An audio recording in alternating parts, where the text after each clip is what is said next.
Hello बच्चों, आज आप नवा टॉपिक करने जा रहे हैं adjustment of capital. Adjustment of capital in the retirement and death of the partners chapter ਦੇ ਅੰਦਰ ਇਹ ਚੀਜ਼ ਆਪਾਂ ਬੱਚੇ ਐਡਮਿਸ਼ਨ ਆਫ ਕੈਪੀਟਲ 'ਚ ਵੀ ਪੜ੍ਹੀ ਸੀਗੀ। ਐਡਮਿਸ਼ਨ ਆਫ ਪਾਰਟਨਰ ਦੇ ਟਾਈਮ ਵੀ ਕਿ ਜਦੋਂ ਵੀ ਨਵਾਂ ਪਾਰਟਨਰ ਆਉਂਦਾ ਉਦੋਂ ਕੈਪੀਟਲ ਦੇ ਵਿੱਚ ਕੁਛ ਨਾ ਕੁਛ ਚੇਂਜਸ ਹੁੰਦੇ ਨੇ ਔਰ ਆਪਾਂ ਐਡਜਸਟਮੈਂਟ ਕਰਨੀ ਹੁੰਦੀ ਆ। ਇਹ ਅਸਲ 'ਚ ਐਡਜਸਟਮੈਂਟ ਦਾ ਮੀਨਿੰਗ ਸਮਝੋ ਪਹਿਲਾਂ ਕੀ ਆ। ਐਡਜਸਟਮੈਂਟ ਦਾ ਮੀਨਿੰਗ ਇਹ ਆ ਕਿ ਏ ਤੇ ਬੀ ਪਾਰਟਨਰ ਸੀ, ਉਹਨਾਂ ਦੀ 1-1 ਲੱਖ ਰੁਪਈਆ ਕੈਪੀਟਲ ਸੀ, 1 ਲੱਖ ਰੁਪਈਆ ਤੇ 2 ਲੱਖ ਰੁਪਈਆ।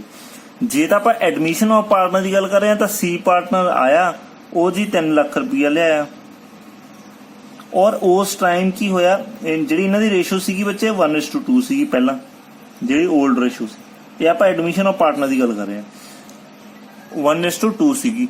ਤੇ ਜਦੋਂ ਨਵਾਂ ਪਾਰਟਨਰ ਆਇਆ ਉਦੋਂ ਕਿੰਨੀ ਹੋ ਗਈ ਬੱਚੇ? ਸਪੋਜ਼ ਕਰੋ ਇਹਨਾਂ ਦੀ ਰੇਸ਼ੋ ਹੋ ਗਈ 3:2:1, 3:2:1 ਜਿਹੜੀ ਨਿਊ ਰੇਸ਼ੋ ਹੋ ਗਈ ਪਾਰਟਨਰ ਦੇ ਆਉਣ ਦੇ ਨਾਲ। ਏ ਬੀ ਸੀ, ਏ ਦੀ 3 ਹੋ ਗਈ, ਬੀ ਦੀ 2 ਹੋ ਗਈ ਤੇ ਸੀ ਦੀ 1 ਹੋ ਗਈ। ਹੁਣ ਸੀ ਕਹਿੰਦਾ ਜੀ ਮੈਂ 3 ਲੱਖ ਰੁਪਇਆ ਲੈਣਾ ਤਾਂ ਮੈਨੂੰ 1 ਹਿੱਸਾ ਮਿਲ ਰਿਹਾ ਪ੍ਰੋਫਿਟ ਚੋਂ।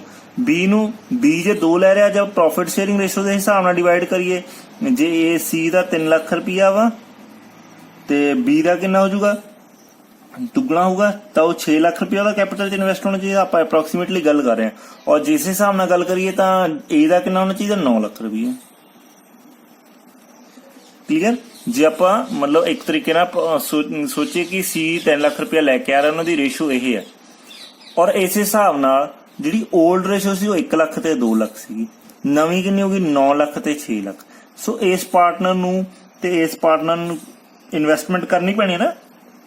ਜੇ ਸੀ 3 ਲੱਖ ਲੈ ਕੇ ਆ ਰਿਹਾ ਤਾਂ ਬੀ ਨੂੰ 4 ਲੱਖ ਰੁਪਇਆ ਲਿਆਉਣਾ ਪੈਣਾ ਤੇ ਏ ਨੂੰ 8 ਲੱਖ ਰੁਪਇਆ ਹੋਰ ਲਿਆਉਣਾ ਪੈਣਾ। ਸੋ ਇਹ ਤਾਂ ਇਸ ਚੀਜ਼ ਨੂੰ ਐਡਜਸਟਮੈਂਟ ਕਹਿੰਦੇ ਆ। ਕਲੀਅਰ ਬੱਚੇ? ਸੋ ਜਿਹੜੇ ਨਵੇਂ ਪਾਰਟਨਰ ਦੇ ਆਉਣ ਨਾਲ ਜੋ ਐਡਜਸਟਮੈਂਟਸ ਹੁੰਦੀਆਂ ਨੇ। ਕਲੀਅਰ? ਹੁਣ ਮੰਨ ਲਓ ਕਿ ਆਪਾਂ ਹੁਣ ਕਰ ਰਹੇ ਰਿਟਾਇਰਮੈਂਟ ਆਫ ਪਾਰਟਨਰ ਦੀ। ਇਹ ਤਾਂ ਸੀਗੀ ਨਿਊ ਪਾਰਟਨਰ ਦੀ ਗੱਲ, ਹੁਣ ਆਪਾਂ ਕਰ ਰਹੇ ਹਾਂ ਰਿਟਾਇਰਮੈਂਟ ਦੀ। ਜੇ ਪਰਸਨ ਰਿਟਾਇਰ ਹੋ ਰਿਹਾ, ਰਿਟਾਇਰ ਹੋਣਾ ਕੀ ਆ, ਕਹਿੰਦੇ ਜੀ ਏ ਬੀ ਸੀ 3 ਪਾਰਟਨਰ ਸੀਗੇ, ਇਹਨਾਂ ਦੀ ਜਿਹੜੀ ਕੈਪੀਟਲ ਸੀਗੀ 3 ਲੱਖ ਰੁਪਈਆ, 2 ਲੱਖ ਰੁਪਈਆ ਤੇ 1 ਲੱਖ ਰੁਪਈਆ ਸੀ। ਕਲੀਅਰ ਬੱਚੇ? ਹੁਣ ਹੋਇਆ ਕਿ ਸੀ ਰਿਟਾਇਰ ਹੋ ਗਿਆ। ਆਪਾਂ ਇਹਦੇ ਵਿੱਚ ਗੱਲ ਕਰਦੇ ਹਾਂ, ਸੀ ਕੀ ਆ ਬੱਚੇ? ਰਿਟਾਇਰ ਹੋ ਗਿਆ। ਜਦੋਂ ਸੀ ਰਿਟਾਇਰ ਹੋ ਰਿਹਾ ਵਾ ਤਾਂ ਫਰਮ ਨੇ ਡਿਸਾਈਡ ਕੀਤਾ ਕਿ ਅੱਜ ਤੋਂ ਬਾਅਦ ਆ ਤਾਂ ਬੱਚੇ ਮਤਲਬ ਫਰਮ ਦੀ ਰੇਸ਼ੋ ਸੀਗੀ 3:2:1। ਕਲੀਅਰ? 3:2:1 ਇਹ ਤਾਂ ਸੀਗੀ ਜਦੋਂ ਸੀ ਪਾਰਟਨਰ ਸੀਗਾ। ਜਦੋਂ ਪਾਰਟਨਰ ਰਿਟਾਇਰ ਹੋ ਗਿਆ ਤਾਂ ਉਦੋਂ ਉਹਨਾਂ ਦੀ ਜਿਹੜੀ ਨਿਊ ਕੈਪੀਟਲ ਰਹੇਗੀ ਫਰਮ ਦੀ ਉਹ ਹੈਗੀ ਆ 5 ਲੱਖ ਰੁਪਈਆ ਨਿਊ ਕੈਪੀਟਲ। ਤੇ ਏ ਤੇ ਬੀ ਪਾਰਟਨਰ ਬੱਚੇ ਉਹ ਕਹਿੰਦੇ ਜੀ ਅਸੀਂ ਤਾਂ ਇਕੁਅਲ ਹੀ ਕਰਾਂਗੇ। ਤਾਂ ਹੁਣ ਏ ਦੀ ਕਿੰਨੀ ਕੈਪੀਟਲ ਹੋਣੀ ਚਾਹੀਦੀ ਆ, ਜਿੰਨੀ ਬੀ ਦੀ ਹੋਊਗੀ, ਤੇ ਟੋਟਲ ਕਿੰਨੀ ਆ 5 ਲੱਖ।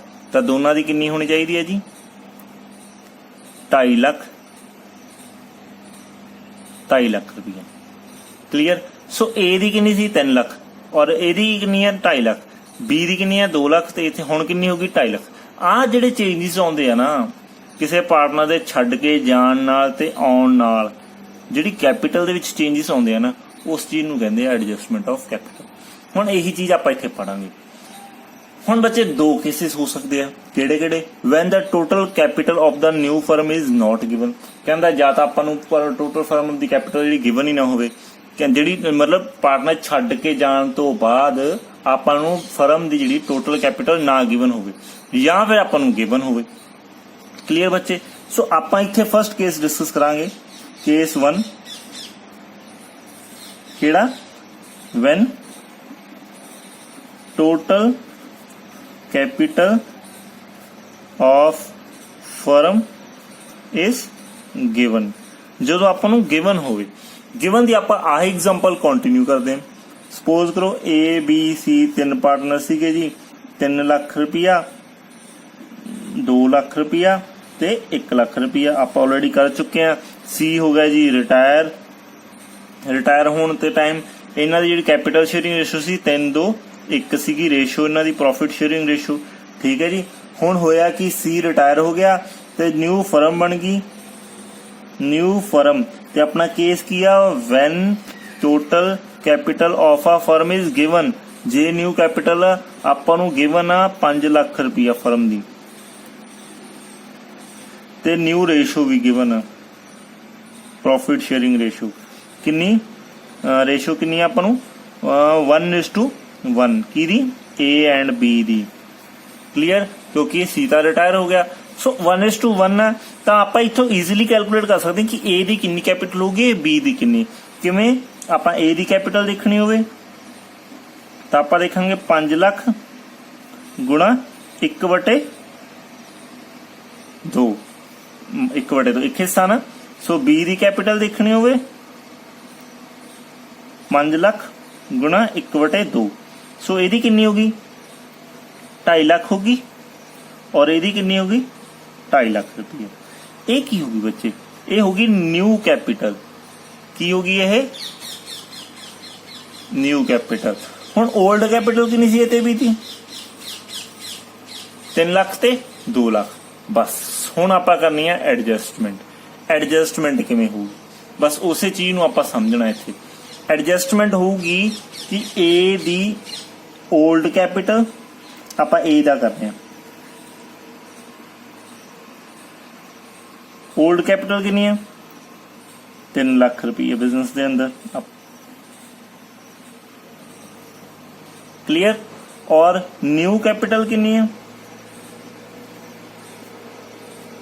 2,50,000 रुपया। हुण ये कहूगा जी मैं एक्स्ट्रा पैसा क्यों रखा बिजनेस के अंदर जब मैनू हिस्सा तो इक्वल ही मिलना, मैं 3 लाख रुपया क्यों रखा, मैं 50,000 रुपया मतलब 3 लाख रुपये क्यों रखा, 2.5 लाख क्यों ना रखा, क्योंकि मैनू हिस्सा था 1:1 नहीं मिलना प्रॉफिट का। जे B 2.5 रखूगा तो जी मैं भी 2.5 रखूंगा। ਜਿਹੜਾ 50,000 रुपया एक्स्ट्रा वा ये कहूगा जी मैं वो विड्रॉ करवा लूंगा, मैं विड्रॉ करवा लूँ कितों कैपिटल दे विचों। क्लीयर बच्चे। सो ये की करूगा जी एक्सेस कैपिटल आ, excess capital old minus new करा कि एक्सेस कैपिटल आ गई, वो की करूगा बच्चे विड्रॉ करवा लूंगा।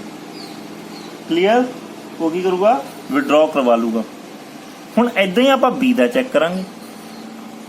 ਹੁਣ ਦੇਖੋ B ਦਾ ਕੇਸ ਕੀ ਕਹਿ ਰਿਹਾ, ਕੇਸ B ਦੀ ਜਿਹੜੀ 올ਡ ਕੈਪੀਟਲ ਸੀਗੀ ਉਹ ਕਿੰਨੀ ਸੀ ਬੱਚੇ 2 ਲੱਖ ਰੁਪਇਆ C ਦੇ ਟਾਈਮ ਰਿਟਾਇਰ ਹੋਣ ਤੋਂ ਪਹਿਲਾਂ।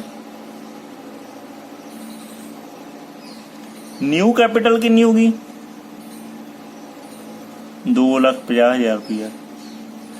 ਜਦੋਂ ਉਹ ਬੱਚੇ ਐਗਰੀ ਹੋ ਗਏ ਕਿ 1:1 ਆ ਤਾਂ ਇਕੁਅਲ ਕੈਪੀਟਲ ਹੋਊਗੀ। ਆਪਾਂ ਜੇ ਪ੍ਰੋਫਿਟ ਸ਼ੇਅਰਿੰਗ ਰੇਸ਼ੋ ਦੇ ਹਿਸਾਬ ਨਾਲ ਕੈਲਕੂਲੇਟ ਕਰ ਰਹੇ ਹਾਂ ਤਾਂ B ਨੂੰ 50,000 ਰੁਪਇਆ ਹੋਰ ਇਨਵੈਸਟ ਕਰਨਾ ਪਊਗਾ ਬਿਜ਼ਨਸ ਦੇ ਵਿੱਚ। ਕੈਸ਼ ਆ ਜਿਹੜਾ ਲੈ ਕੇ ਆਉਣਾ ਪਊਗਾ। ਆ ਐਕਸੈਸ ਲਿਖ ਰਹੇ ਆ ਤਾਂ ਆਪਾਂ ਇਹਨੂੰ ਸਮਝਣ ਦੇ ਲਈ ਸ਼ਾਰਟੇਜ ਲਿਖ ਸਕਦੇ ਹੋ, ਸ਼ਾਰਟੇਜ ਆਫ ਕੈਪੀਟਲ। ਤਾਂ ਜਿਹੜੀ B the shortage of capital ਆ ਉਹ B ਹੋਰ ਲੈ ਕੇ ਆਊਗਾ ਬਿਜ਼ਨਸ ਦੇ ਅੰਦਰ। ਕਲੀਅਰ। ਹੁਣ ਇਹਦੀ ਐਂਟਰੀ ਕੀ ਹੋਊਗੀ, ਮੈਂ ਐਂਟਰੀ ਇਧਰਲੇ ਪਾਸੇ ਸਮਝਾ ਦੇਣਾ ਤਾਂ ਕਿ ਤੁਹਾਨੂੰ ਐਗਜ਼ੈਕਟਲੀ ਕਲੀਅਰ ਹੋ ਜਾਵੇ। ਜਦੋਂ ਤਾਂ ਬੱਚੇ ਐਕਸ ਬਿਜ਼ਨਸ ਦੇ ਵਿੱਚ ਪੈਸਾ ਲੈ ਕੇ ਆ ਰਿਹਾ, ਹੁਣ ਇਹ ਗੱਲ ਧਿਆਨ ਨਾਲ ਸਮਝੋ, ਜਦੋਂ ਐਕਸ ਬਿਜ਼ਨਸ ਦੇ ਵਿੱਚ ਪੈਸਾ ਲੈ ਕੇ ਆ ਰਿਹਾ ਵਾ ਤਾਂ ਉਸ ਟਾਈਮ ਉਹਦੀ ਜਿਹੜੀ ਐਂਟਰੀ ਕੀ ਆ ਉਸ ਚੀਜ਼ ਨੂੰ ਸਮਝੋ ਕਿ ਐਂਟਰੀ ਹੋਊਗੀ ਕੀ। ਦੇਖੋ ਜਦੋਂ ਐਕਸ ਬਿਜ਼ਨਸ ਦੇ ਅੰਦਰ ਪੈਸਾ ਲੈ ਕੇ ਆ ਰਿਹਾ ਸੋ ਉਸ ਟਾਈਮ ਕੀ ਹੋਊਗਾ ਬੱਚੇ, ਆਪਾਂ ਇੱਥੇ ਇੱਕ ਐਂਟਰੀ ਪਾ ਦਿੰਦੇ ਸਾਈਡ ਤੇ, ਇੱਥੇ ਸਮਝੋ ਤਾਂ ਕਿ ਆਪਾਂ ਨੂੰ ਈਜ਼ੀਲੀ ਹੋ ਜਾਏ। ਹੁਣ ਪਾਰਟਨਰ A ਦੀ ਪਹਿਲਾਂ ਆਪਾਂ A ਦੇ ਬਿਹਾਫ ਤੇ ਕਰ ਰਹੇ ਹਾਂ। A ਨੇ ਪੈਸਾ ਲੈ ਕੇ ਜਾਣਾ ਬਿਜ਼ਨਸ ਦੇ ਵਿੱਚੋਂ। ਕਲੀਅਰ ਬੱਚੇ। ਸੋ ਜੇ A ਨੇ ਪੈਸਾ ਬਿਜ਼ਨਸ ਦੇ ਵਿੱਚੋਂ ਲੈ ਕੇ ਜਾਣਾ ਵਾ ਤਾਂ ਜਿਹੜਾ ਐਕਸੈਸ ਪਾਰਟਨਰ ਹੁੰਦਾ ਜਦੋਂ ਆਪਣੀ ਕੈਪੀਟਲ ਚੋਂ ਵਿਡਰਾਅ ਕਰਵਾਉਂਦਾ, ਤੁਸੀਂ ਦੇਖਿਆ ਹੋਣਾ ਡਰਾਇੰਗਸ ਕਰਾਉਂਦਾ ਵਾ ਤਾਂ ਆਪਾਂ ਕੈਪੀਟਲ ਅਕਾਊਂਟ ਤੇ ਕਿੱਧਰ ਪਾਉਂਦੇ ਆ, ਜਦੋਂ ਤੱਕ ਕੋਈ ਪੈਸਾ ਆਉਂਦਾ ਬਿਜ਼ਨਸ ਦੇ ਅੰਦਰ ਆਪਾਂ ਕੈਪੀਟਲ ਅਕਾਊਂਟ ਦਿਖਾਉਂਦੇ ਆ ਕ੍ਰੈਡਿਟ ਸਾਈਡ, ਹਨਾ। ਜੋ ਮੰਨ ਲਓ ਪਾਰਟਨਰ ਨੇ ਵਿਡਰਾਅ ਕਰ ਲਿਆ ਤਾਂ ਆਪਾਂ ਕਿੱਥੇ ਪਾਉਂਦੇ ਆ ਜੀ ਡਰਾਇੰਗਸ ਕਿੱਥੇ ਪਾਉਂਦੇ ਡੈਬਿਟ ਸਾਈਡ। ਸੇਮ ਪੈਸਾ ਨਾ ਵਿਡਰਾਅ ਹੋਇਆ ਤਾਂ ਮੈਂ ਇੱਥੇ ਸ਼ਾਰਟ ਦੇ ਵਿੱਚ ਬਣਾ ਦਿੰਦਾ। ਜਦੋਂ ਆਪਾਂ ਕੈਪੀਟਲ ਅਕਾਊਂਟ ਬਣਾਵਾਂਗੇ A ਦਾ, ਜੇ ਤਾਂ ਪੈਸਾ ਬਿਜ਼ਨਸ ਵਿੱਚ ਲੈ ਕੇ ਆਉਂਦਾ ਫਿਰ ਤਾਂ ਉਹ ਇੱਧਰ ਪੈਂਦਾ, ਹਨਾ। ਜਿਵੇਂ ਨਵਾਂ ਪਾਰਟਨਰ ਆਉਂਦਾ ਸੀ ਤਾਂ ਆਪਾਂ ਇੱਥੇ ਪਾਉਂਦੇ ਸੀ ਨਾ 40,000 ਰੁਪਏ ਜੀ, ਨਵਾਂ ਪਾਰਟਨਰ ਲੈ ਕੇ ਆ ਰਿਹਾ। ਜੇ ਪਾਰਟਨਰ ਵਿਡਰਾਅ ਕਰਾ ਰਿਹਾ ਫਿਰ ਕਿੱਥੇ ਪਊਗਾ ਇੱਧਰ ਬਾਈ ਟੂ ਕੈਸ਼। ਕਲੀਅਰ। ਜੇ ਟੂ ਕੈਸ਼ ਪਊਗਾ A ਦੇ ਖਾਤੇ 'ਚ ਤਾਂ ਐਂਟਰੀ ਕੀ ਹੋਊਗੀ is capital account debit to cash. कितना विड्रॉ करवा रहा है वो एक्सेस अमाउंट सिर्फ 50,000 रुपया। बच्चे आ चीज समझण वाली आ, इनू आए ना सोचो कि ये कन्फ्यूजन क्रिएट कर रही है। नहीं, ये जो तुम अकाउंट्स बनाने हो प्रैक्टिकली जे तुम हुण एदा अकाउंट क्रिएट करोगे तो कैपिटल अकाउंट दे टू साइड ही कैश जाना। मैं सिर्फ समझाउणा हुंदा कि आपां इधरले पासे खर्चे पाउने, मतलब खर्चे इन द सेंस कि आपां पैसा विड्रॉ करवा लिया, ड्राइंग्स करवा लिया, सारा इधर पैंदा। क्लीयर? सो ये एडजस्टमेंट पै जूगी। हुण जे बी दी करनी होवे, बी पार्टनर बिजनेस के अंदर पैसा लेके आ रहा, कितना लेके आ रहा बच्चे? जिन्नी शॉर्टेज सी, शॉर्टेज कितनी हुई है बच्चे? 50,000 दी। क्लीयर? सो 50,000 रुपया होर लेके आ रहा, होर लेके आ रहा मीनस कैश आ रहा, cash account debit to cash account debit बच्चे टू किथे पऊगा? बीज कैपिटल अकाउंट के अंदर कितना? 50,000 रुपया। क्लीयर?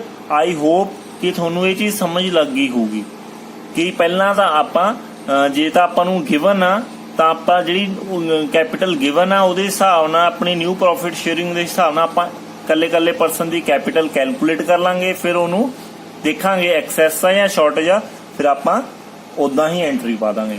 क्लीयर? आई होप बच्चे थोनू ये चीज समझ लग गई होगी। नैक्सट वीडियो के अंदर आपां करांगे when the total capital of the new firm is not given. Clear? हुण की कीता? When the total capital of the firm is given. Clear?